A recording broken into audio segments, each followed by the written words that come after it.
ജനസാന്ദ്രതയേറിയ നഗരമാണ് മക്ക. 20 ലക്ഷത്തിന് മുകളിൽ ജനസംഖ്യ ഉണ്ടെന്നാണ് കണക്കുകൾ.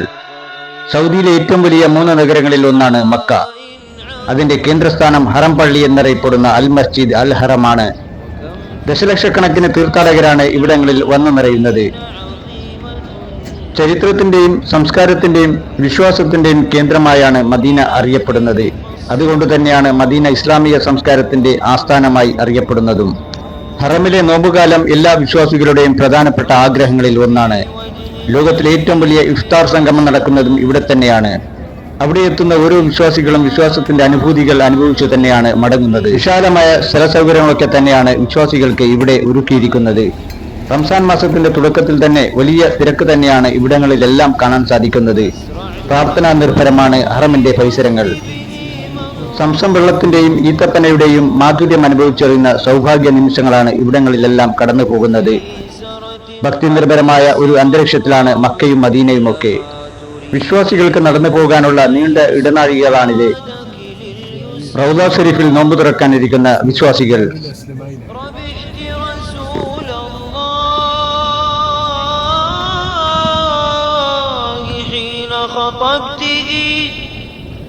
كنت له مهوى شددت له أزرا وأصبحت مهدا للرسالة حاضنا تلقيتها من حين ما نزلت اقرأ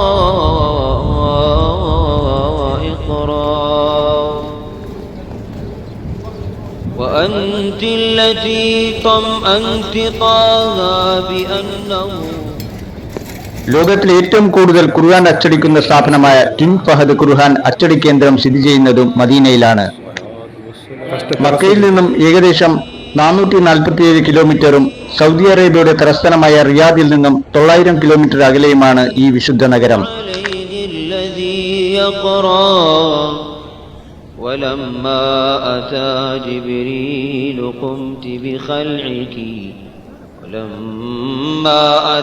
جبريل قمت بخلعك النقاب فلم يمكث فأعلنتها بشرى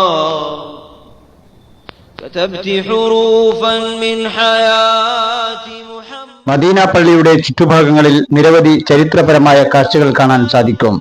1000ഓളം വർഷത്തെ ഇത്തരം പള്ളികളും മറ്റും ധാരാളം ഇവിടെയുണ്ട്.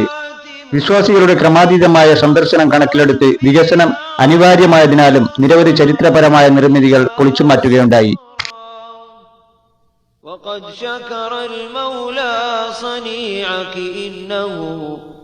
إنه الشكور وهذا الفعل يستوجب الشكر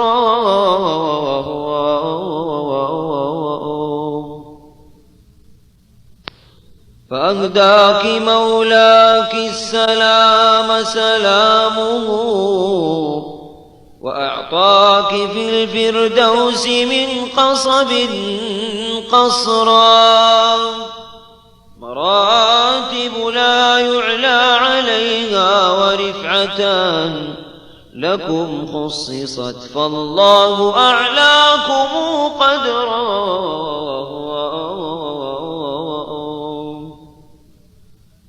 وعاشرت خير الرسل 20 حجة وبضع سنين لا يلاقي بها عسرا وكم لقي المختار بعدك من عناء هموم بعام الحزن قد أقبلت تترى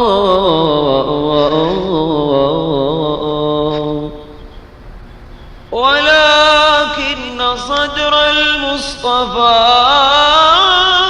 لم يضق بها فقابلها بالحلم وأدرع الصبر وظل وفيا سيد الرسل. 700 ടൺ സൗദി ഈത്തപ്പഴമായിരിക്കും ഇത്തവണത്തെ റമദാനിൽ സൗദി കയറ്റിയേക്കുക.